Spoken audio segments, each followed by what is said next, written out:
بسم اللہ الرحمن الرحیم وبہ نستعین۔ آج المعہد العالی الاسلامی حیدرآباد میں all India Muslim personal law board کی ورکنگ کمیٹی کا اجلاس ہوا۔ مولانا خالد سیف اللہ رحمانی صاحب نے اس کی صدارت کی اور پورے ملک سے آئے ہوئے مسلم پرسنل لاء بورڈ کی ورکنگ کمیٹی کے ممبران اس میں شریک ہوئے۔ اس میں مسلم پرسنل لاء بورڈ کی مختلف کمیٹیوں کی کارکردگی کا جائزہ بھی لیا گیا اور ملک و ملت کے مسائل پر گفتگو بھی ہوئی۔ آخر میں چند تجاویز منظور کی گئیں۔ ان میں سے ایک تجویز عبادت گاہوں سے متعلق ہے، جو مساجد کا معاملہ چل رہا ہے اور جس طرح مختلف مساجد کے سلسلے میں طرح طرح کی باتیں سامنے آ رہی ہیں، اس سلسلے میں یہ طے کیا گیا ہے کہ حکومت وقت کو توجہ دلائی جائے کہ مساجد کے سلسلے میں جو صورتحال بن رہی ہے اس پر قابو پایا جائے، عبادت گاہوں کی حرمت، اس کا تقدس باقی رکھا جائے۔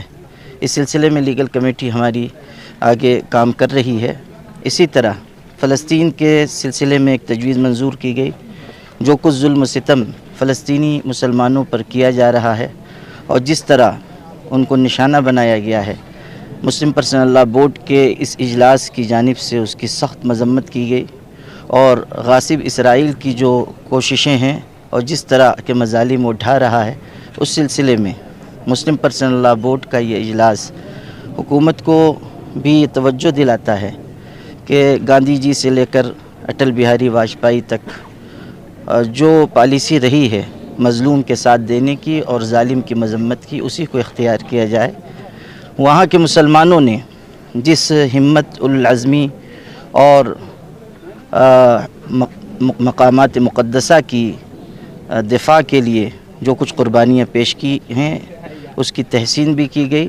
اسی طرح انسانی برادری نے جس طرح مظلوموں کے حق میں آواز اٹھائی ہے، اس کی بھی ہم تحسین کرتے ہیں، عالمی انسانی برادری کا شکریہ ادا کرتے ہیں۔ All India Muslim personal law board کا ایک بہت اہم کام اصلاح معاشرہ یعنی سماج سدھار کا ہے۔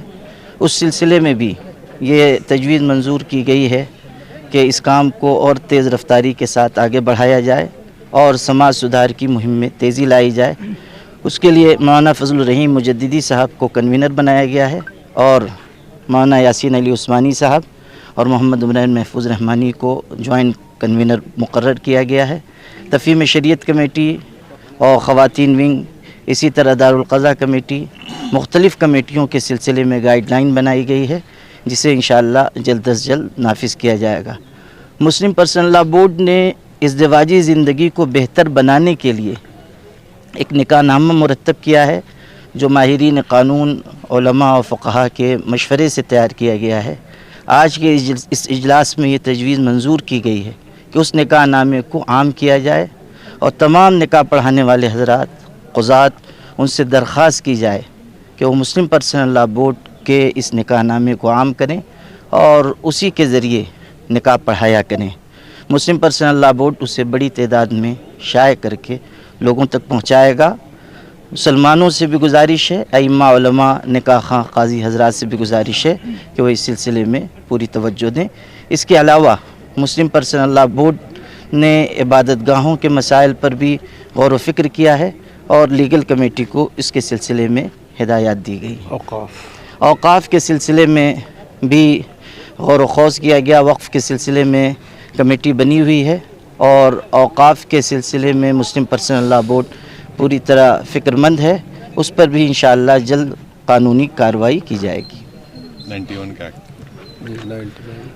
جو عبادت گاہوں کے سلسلے میں قانون بنا ہوا ہے، اس پر بھی غور و خوض کیا گیا ہے اور انشاءاللہ اس سلسلے میں بھی لیگل ٹیم ہماری کچھ کام آگے بڑھائے گی۔